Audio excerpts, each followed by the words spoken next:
నమస్తే, welcome to our channel. So ఈ మధ్యకాలంలో సోషల్ మీడియా పుణ్యం అని చెప్పేసి నిజంగా చాలామంది మైనర్ పిల్లలే, అంటే 18 సంవత్సరాలు దాటని వాళ్ళే ఈ కాలంలో ప్రజెంట్ జనరేషన్లో మాత్రం వీళ్ళ రచ్చే ఎక్కువ కనిపిస్తూ ఉంది. రీసెంట్గా ఒక వారం రోజుల క్రిందట మన ఇండియాలో వెస్ట్ బెంగాల్కి సంబంధించిన ఒక మేజర్ అమ్మాయి వాళ్ళు మేజర్ కాకముందు ఒక శృంగార వీడియో తీసుకొని ఇన్స్టాగ్రామ్లో పోస్ట్ చేశారు.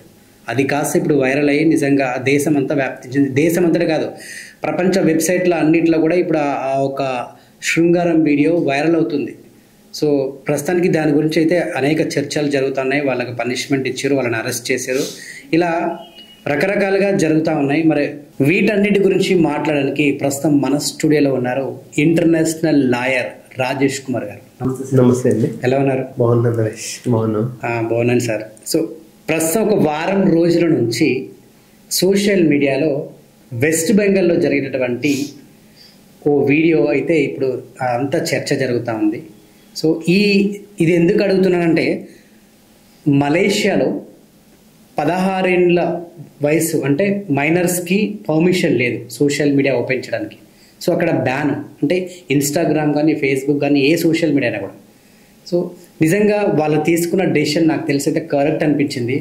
అటువంటి డెసిషన్ ఇండియాలో కూడా తీసుకొస్తే బాగుంటుంది. ఎందుకంటే అలాంటి డెసిషన్స్ తీసుకోకనే ఈరోజు ఇక్కడ ఒక మైనర్ కానీ మేజర్ పిల్లలు ఒక దారుణమైన వీడియో తీసుకొని అది ఇన్స్టాగ్రామ్లో పెట్టారు. అది అసలు నిజంగా దాని గురించి మాట్లాడడం కూడా నాకు అసలు ఇష్టం లేదు. కానీ దీని గురించి డెఫినెట్గా అందరికీ తెలియాలి. నెక్స్ట్ ఇటువంటి జరగకుండా వీటి మీద సరైన పరిణామాలు తీసుకోవాలని చెప్పేసి ఈ క్వశ్చన్ని అడుగుతున్నాను. యాజ్ ఏ మీరు లాయర్గా దీని గురించి మీరు ఏం చెప్తారు? యాక్చువల్ నరేష్, ఇప్పుడు social media is one of the technology. అది ఒక 10 years back. Now everything goes to artificial intelligence. AI is a technology నుంచి మనం ఎంత పాజిటివ్ ఎక్స్పెక్ట్ చేస్తామో అంత నెగిటివ్ కూడా ఎక్స్పెక్ట్ చేస్తాం ఆబ్వియస్లీ. ఇక్కడ మలేషియా గవర్నమెంట్ రీసెంట్గా 16 years బిలో పిల్లలకి సోషల్ మీడియా బ్యాన్ అని నిర్ణయం తీసుకుంది, which will be effect from 1st January 2026. అది ఇండియాలో తీసుకోవచ్చా లేదా అనేది డెఫినెట్గా government, either central government or state government has to take a step based on the సర్వేలో మనం చేస్తుంటే మామూలుగా ఇట్లాంటి నిన్న వెస్ట్ బెంగాల్లో 2 పిల్లలు మైనర్స్ ఉన్న nude blue film like equal to blue film అయిన దాన్ని ఇప్పుడు సోషల్ మీడియాలో రచ్చకెక్కించారు. అంటే ఏంటంటే, apart from that incident, social మీడియాలో ఏంటంటే మీడియాలో మనకు సెక్షువల్ హబ్బీస్ ఉంటుంది. సెక్షువల్ హబ్బీస్ అంటే సపోజ్ ఒక minor girl, 13 years minor girl, she is using social media. ఒకవేళ what if she underwent for the digital అరెస్ట్కి వెళ్ళి ఒక సైబర్ క్రైమ్ నేరస్తుడు నువ్వు అది చేయి ఇది చేయి అన్నప్పుడు నీకు న్యూడిటీ తీయడానికి ఇష్టం లేకున్నా వాడు తీపించుకుంటాడు. అంత తర్వాత రేపొద్దున లైఫ్ లాంగ్ బ్లాక్మెయిల్ చేస్తాడు. అదొక ఆప్షన్. రెండోది, ఇవి మనం చూస్తూనే ఉన్నాం. చిన్నపిల్లలు 3 years నుంచి 2 సంవత్సరాల నుంచి కూడా మారం చేస్తారు, ఇంట్లో అల్లరి చేస్తారు. అల్లరి చేసేటప్పుడు మనకు అరే పిల్లగాడు ఇలా అల్లరి ఎట్లా మానేయాలా, ఫోన్ ఇచ్చేసి వాడికి ఫోన్ చూసుకొని సైలెంట్ అయిపోతుంది. ఫోన్ తీసుకుంటే మళ్ళీ రచ్చ రంబోసం వెళ్తుంది. ఇక్కడ విషయం ఏంటంటే, అంత అడిక్టివ్ సోషల్ మీడియా కానీ యూట్యూబ్ ఇస్ ఆల్సో మీడియా. అంటే ఇంత పిల్లలకు మనం అలవాటు చేస్తున్నాం యాక్చువల్గా. సో అప్పటి నుంచి వాళ్ళ బ్రెయిన్లా డెఫినెట్లీ సోషల్ మీడియా అప్పటి నుంచి ఇప్పుడు మనము మన జనరేషన్లో 20-25 years అప్పుడు చూసిన world they are seeing since 3 to 4 years only, without అదేంటిది knowing the what are the positives, what are the negatives. అరే ఇది తప్పు ఇది అప్పు అని చెప్తే ఇనని స్టేజ్ కూడా, అంటే అర్థం చేసుకునే స్టేజ్ కాదు, చెప్తే ఇనని అర్థం చేసుకోలేని స్టేజ్లోనే వాళ్ళు టోటల్ ఎంటైర్ ప్రపంచాన్ని కనెక్ట్ అయిపోతున్నారు. దానివల్ల ఏంటంటే, ఇప్పుడు సపోజ్ ఒక తండ్రి వాళ్ళకైతే మనం సపరేట్ మొబైల్స్ అయితే ఇయ్యం కదా, వాళ్ళు తండ్రి మొబైల్ తల్లి మొబైల్ యూజ్ చేస్తారు. తల్లి మొబైల్ తండ్రి మొబైల్ యూజ్ చేసినప్పుడు వాళ్ళ అకౌంట్స్ వీళ్ళ చేతుల్లోనే ఉంటాయి, వాళ్ళ బ్యాలెన్స్ ఫోన్పేలో గూగుల్ పే బ్యాంక్ అకౌంట్స్లో ఉంటాయి. వాడు పొరపాటుని క్లిక్ చేస్తే వీళ్ళ తల్లిదండ్రుల ఫైనాన్షియల్ సిచ్యువేషన్ ఏంది? ఇవన్నీ ఉద్దేశించి తీసుకొనే భారత ప్రభుత్వం కూడా సోషల్ మీడియాను అదేంటిది బేస్డ్ ఆన్ సర్వే కండక్ట్ చేసి టోటల్ ఓవరాల్ సర్వే కండక్ట్ చేసి బ్యాన్ చేస్తే మంచిదని as an international lawyer while compare to other countries laws ఏమని చెప్తున్నాయో మళ్ళీ అదే నేను యూఎస్ఏలో సోషల్ మీడియా బ్యాన్ అంటే మళ్ళీ ఒప్పుకో. ఎందుకంటే which is already developed nation అంటే everyone even civic society ప్రతి ఒక్క citizen of USA including government all are equal at there. వాళ్ళందరూ కూడా రూల్స్ అండ్ రెగ్యులేషన్స్ని క్రైమ్ని ఎంకరేజ్ చేయరు since from the childhood. Developed nations UK కానీ నెదర్లాండ్ కానీ ఇవన్నీ కొన్ని దేశాల్లో, మలేషియా, ఇండియా, సౌత్ ఆఫ్రికా ఇవన్నీ దేశాలు ఏంటంటే దే ఆర్ డెవలపింగ్ సొసైటీస్. మళ్ళీ Singapore is a developed society. Developed సొసైటీస్లో మనము ఒక సోషల్ మీడియాని కానీ బ్యాన్ చేస్తే దేశ యొక్క ఎకనామీకి ప్రాబ్లం యాక్చువల్గా. అంటే ఏంటంటే ఇప్పుడు మన ఇండియాలో కూడా దాదాపు 80-85% లిటరసీ ఉంది. But what about the digital literacy? నువ్వు సెల్ ఫోన్ ఏ విధంగా కరెక్ట్గా యూజ్ చేస్తావు అనేది డిజిటల్ లిటరసీ వేరు. Digital literacy is very less. If digital literacy is very huge, why these kind of huge cyber crimes in India? Why can't in other nations? So as a lawyer, while compared to other nations laws, but ఏంటంటే ఇండియాలో కూడా ఒక survey conduct చేసి పిల్లలకి ఏ విధంగా ఎంతవరకు effect ఉంటుంది, దీంట్లో ఎన్జిఓలు, parents, students, teachers, civic society, senior citizens అందరూ కూడా పార్ట్ ఉండి ఒక లా తీసుకొస్తే డెఫినెట్గా సోషల్ మీడియాని ఏ విధంగా పిల్లల కంట్రోల్ చేయాలి. రెండోది, ఒకవేళ సోషల్ మీడియాని బ్యాన్ చేస్తే వీ కెన్ ఎంప్లాయ్ అది చైల్డ్ కేర్ టేకర్స్. ఇదే సోషల్ మీడియా 2026లో ఒకవేళ బ్యాన్ చేస్తే పరిస్థితి ఏంటి? సడన్ గా బ్యాన్ చేయడానికి సిస్టమ్ ఉండదండి. ఇప్పుడు సపోజ్ 2026 అంటున్నారు, అది సడన్ గా అంటే ఒక 1 month ఒక 1 yearలో డిసిషన్ తీసుకునే ఇష్యూ కాదు ఇది. సడన్ గా ఇప్పుడు నేను ఏమంటున్నానంటే కరోనా లాగా ఎక్కడికక్కడ స్తంభించిపోండి అంటే ఏముంటుంది? ఎకానమీ ఎంత కొలాప్స్ అయింది, జనాలు ఎంత ఇబ్బంది పడ్డారు.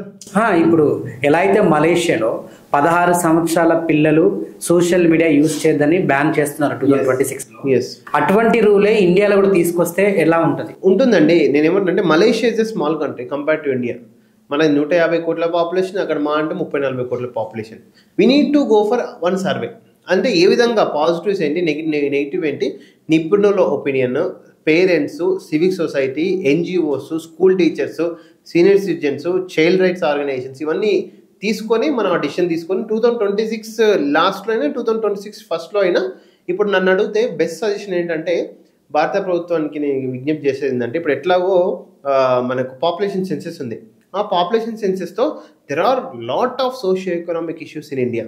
ఆ సర్వే కూడా కండక్ట్ చేసి మనకు తెలంగాణలో రేవంత్ రెడ్డి గారు ఏ విధంగా సర్వే చేసిండ్రో టోటల్ ఇండియా మొత్తంలో ఈ డిజిటల్ లిటరసీ సర్వే అవన్నీ చేసి they can take one appropriate decision as per their circumstances. అట్లా ఇప్పుడు ఈ ఒక ఇన్స్టాగ్రామ్, ఫేస్బుక్, యూట్యూబ్ అంటే ఇటువంటి సోషల్ మీడియాలో ఈ మైనర్ పిల్లలకు అంత అవసరం లేదు కదా?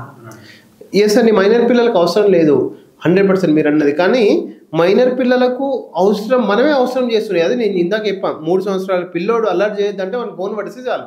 కమ్స్ టు మన జనరేషన్కి వద్దాం, 90s. ఇప్పుడు నేను పుట్టినప్పుడు ఈ ఆండ్రాయిడ్ ఫోన్స్ లేవు, అసలు ఏం లేదు. చందమామ రావే, జాబులి రావే అంటే ఏదో కథలు చెప్పుకుంటూ, లేదంటే అమ్మమ్మలు, తాతయ్య ఏదో చిన్న చిన్న కథలు చెప్పుకుంటూ మనకు బుజ్జగిస్తూ అన్నం తినిపించేవాళ్ళు. సో దానివల్ల అంటే వెనకటి రోజుల్ని వాళ్ళు స్టోరీస్ గా చెప్తూ మనకు కొంత చిన్న ఉన్నప్పటి నుంచి ఒక నాలెడ్జ్ పెంచారు. ఇప్పుడు నీకు ఆ అమ్మమ్మ తాతయ్య అయితే ఒరిజినల్గా ఇప్పుడు దాదాపు 90% లేరు. ఇప్పుడు ఫోన్లోనే అమ్మమ్మ దొక్కుతాడు, అమ్మమ్మ తాతయ్య దొక్కుతాడు, చందమామ దొక్కుతాడు, సూర్యుడు దొక్కుతాడు, నక్క దొక్కుతుంది, కుక్క దొక్కుతుంది, యాపిల్ దొరుకుతాడు, అంతే యాపిల్ దొరుకుతాయి, జీబ్రా దొరుకుతారు, బనానా దొరుకుతారు. ఇప్పుడు మనకు బనానా అని చూపించేటోళ్ళు. ఇప్పుడు ఫోన్లోనే యాపిల్, ఫోన్లోనే బనానా, అమ్మమ్మ తాతయ్య, అమ్మ నాన్న అన్ని ఫోన్లోనే. Got in my point. ఇప్పుడు చిన్న 4 years బాబు వీడియో కాల్ చేసి నాన్న అమ్మ ఫ్రమ్ ఆఫీస్. సో అదే అంటున్నా, ఇప్పుడు సడన్గా సోషల్ మీడియా కట్ చేస్తే కూడా, కమ్యూనికేషన్ కట్ చేస్తే కూడా there will be lot of impact on society. We need underwent one socio anthropological survey. అంటే మనుషుల ప్రభావం ఒకవేళ సడన్గా సోషల్ మీడియా నిన్ను నన్ను అడిగి రాలే, వచ్చింది, అది మనం అలవాటు చేసుకున్నాం. ఎస్పెషల్లీ జియో రీఫార్మ్స్ వచ్చినాక 399 రూపీస్కి అప్పుడు 3 months అని ఉండే కదా. ఫస్ట్ 3 months ఫ్రీ ఇచ్చింది, దాని తర్వాత అక్కడ నుంచి ఇంకా సోషల్ మీడియా యాక్టివైజేషన్ పెరిగింది. జియో బిఫోర్ వేరు. సోషల్ మీడియాలో when we need to compare before 2015 and 16 and after 2016, before Jio and after Jio. దాని తర్వాత ఇవన్నీ వచ్చినాయి కాబట్టి సడన్గా 10 years సిస్టమ్ మనం డిస్టర్బ్ చేస్తే సోషల్ ఎకనామికల్గా చాలా ఇంపాక్ట్స్ ఉంటాయి. వాటిని అన్నిటిని మనం ప్రీ ప్లాన్గా ప్రిపేర్ అయ్యి మాత్రం we need to take some right decision. So లేదంటే ఈ యాప్స్ ఏదైతే సోషల్ మీడియా యాప్స్ ఉన్నాయో దాంట్లో ఏమైనా గైడ్ లైన్స్ తీసుకొస్తే బాగుంటుందంటారా? డెఫినెట్లీ అండి, అది already the government of India has taken that. For example టిక్టాక్ని అదర్ కంట్రీస్లో ఎంకరేజ్ చేస్తుంది, బట్ గవర్నమెంట్ ఆఫ్ ఇండియాలో బ్యాన్ చేస్తుంది. అండ్ యూఎస్ కూడా టిక్టాక్ మీద చాలా రెగ్యులేషన్స్ కూడా ఇంపోజ్ చేయడం జరిగింది. యాప్స్ మీద రెగ్యులేషన్స్ ఇంపోజ్ చేసింది కరెక్టే, బట్ ఇట్ ఈస్ నాట్. ఇప్పుడు టిక్టాక్ కాకపోతే ఇప్పుడు సపోజ్ నిన్న ఐబొమ్మ రవి కాకపోతే ఐబొమ్మ 1, ఒక్క యాప్ మీద సోషల్ మీడియా అనేది ఒక ప్రపంచం, అంటే ఒక సముద్రం. దాంట్లో ఒక బిందె నీళ్లు నీకు సంబంధం లేదంటే కష్టం కదా. సో టిక్టాక్ కాకుండా ఇంకా టిక్టాక్లో ఇప్పుడు ఆ ఉప్పల్ బాల్ ఏంది, ఆ టిక్టాక్లో చేసే ఉప్పల్ బాల్ యూట్యూబ్లో చేసుకుంటున్నాను, ఇన్స్టాగ్రామ్లో చేసుకుంటున్నాను. నీకు అది బ్యాన్ అయితే ఇది బ్యాన్ అయితే అది. టాలెంట్ ఉన్నాడు ఎక్కడైనా చేసుకుంటాడు, అది ఆయన talent, we have to appreciate. ఆయన పర్సనల్గా మనం ఏం మాట్లాడతలేం కానీ, but entire comes under media, again social media. So social media అనేది ఒక total integration approach which is connected from birth to death. చనిపోయినప్పటి నుంచి బర్త్ వరకు సోషల్ మీడియా మనం లింకప్ చేస్తున్నాం. ఇప్పుడు మనకు పుట్టిన సోషల్ మీడియా ద్వారా తెలుసుకుంటున్నాము, చనిపోయిన సోషల్ మీడియా తెలుసుకుంటాం, అంటే ఎవ్రీథింగ్స్ కనెక్టెడ్. కాబట్టి ఒక social impact survey needed before banning social media for below 16 years age. కంప్లీట్గా సోషల్ మీడియాని ఇండియాలో బ్యాన్ చేస్తే ఆ ఎఫెక్ట్ ఎలా ఉండబోతుంది? డెఫినెట్లీ అండి, కొంచెం అందరు ఈ సైకాలజిస్ట్ ఉంటారు కదా, సైకాలజిస్టులు సోషల్ మీడియా బ్యాన్ చేస్తే, కమ్యూనికేషన్ కట్ చేస్తే, ఇప్పుడు మనకు కరోనాలో మందు బ్యాన్ చేసినప్పుడు అందరూ ఈ మెంటల్ హాస్పిటల్లో చాలా మంది ఎట్లా క్యూలు కట్టిండో ఇక్కడ కూడా అలా పరిస్థితి 100% వస్తుంది. Damn sure. ఇప్పుడు నీకు ఫోన్ లేదు అంటే సోషల్ మీడియా, ఇప్పుడు నువ్వు ఫోన్ ఓపెన్ చేసేది ఎందుకు? మీడియా కోసమే కదా. ఆల్మోస్ట్ ఆల్ నువ్వు 100 times ఫోన్ క్లిక్ చేస్తే per day 80 to 90 times only for social media. ఏదో 10-20 కాల్స్ ఉంటాయి. Got it my point. So నువ్వు అట్లాంటి సడన్గా నువ్వు సోషల్ మీడియాని బ్యాన్ చేస్తే how your mental stress will be divert in to others అనేది కూడా చూసుకోవాలి.